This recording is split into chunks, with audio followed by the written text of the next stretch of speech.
With this video, we are starting chapter 5 in our textbook, and this is one of the most important chapters, if not the most important chapter of your book. The better you get at this, the sooner you do, the better off you're going to be in this course. So we're going to use it this week, and then we're going to look at some other items, but then the last 4 weeks of this course, we're going to hit this really, really hard. So this is like your good intro. You'll also notice that these videos will be used again in the first video dealing with inference, or the first video playlist dealing with inference. So who performed better? We have Betty and Horace, who both took MA 101, one with me and one with another course. Now we all know there are teachers who grade nicer and who grade a little bit harder, and so I can't really compare apples to apples here because I'm a harder grader than maybe some other teachers.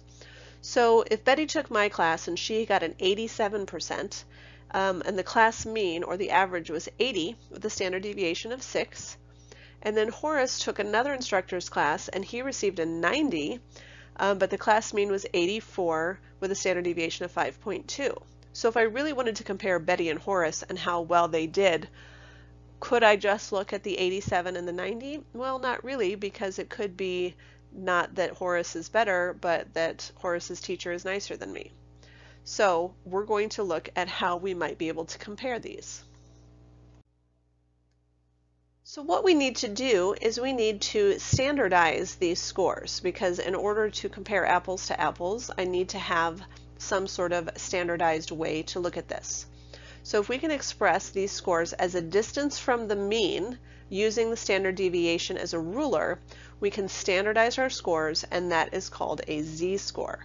So I'm going to go into a little bit more detail on the next slide, but on this slide I really just wanted you to understand what is a z-score, and a z-score measures the distance a value is from the mean in the number of standard deviations. So how many standard deviations away from the mean? Here we're going to take our observed value minus the expected mean.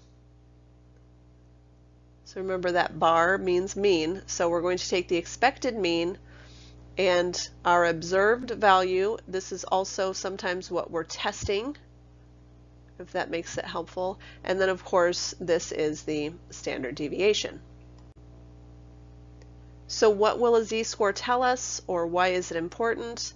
Well, we know that if we're able to draw a fairly symmetric and unimodal distribution, which is what I talk about down here, that I'm able to use z-scores.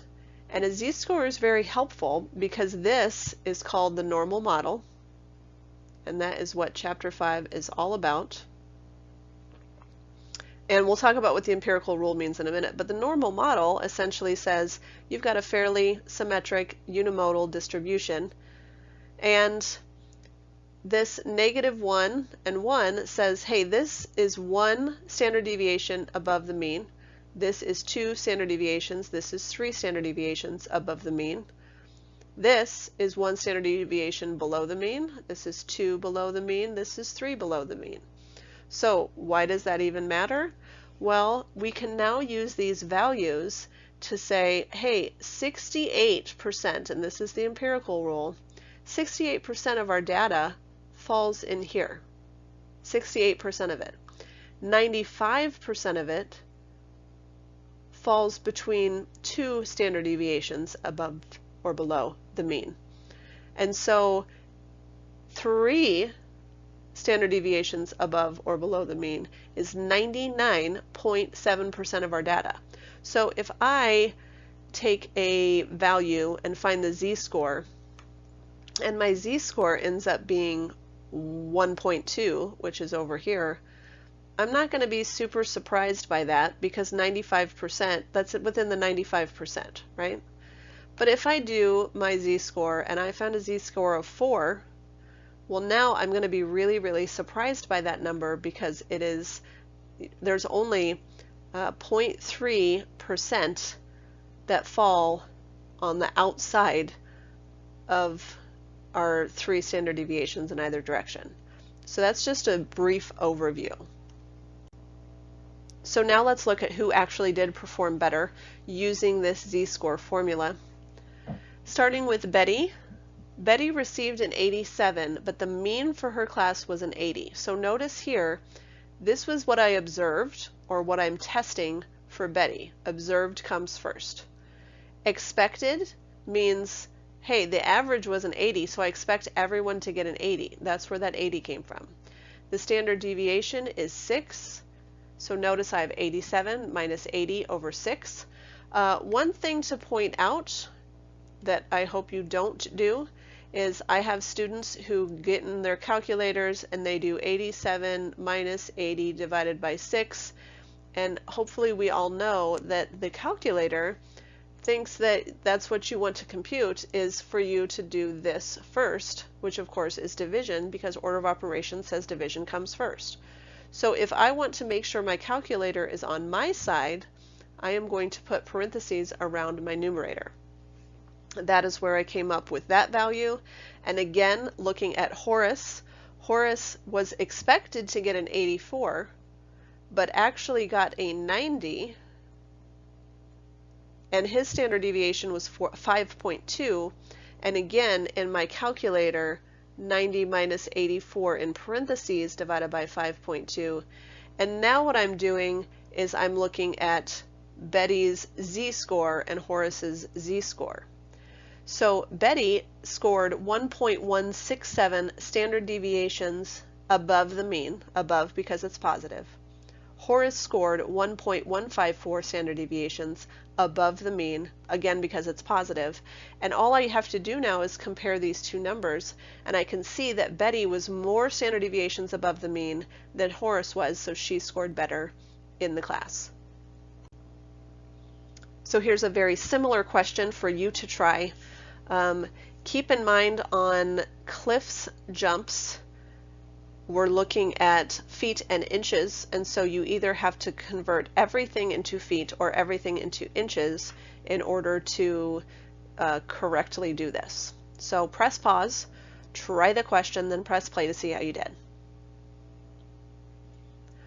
So looking at John, again, it's not a bad idea as you're reading this to sort of record what's observed, what's expected. So this is my expected because it's the mean.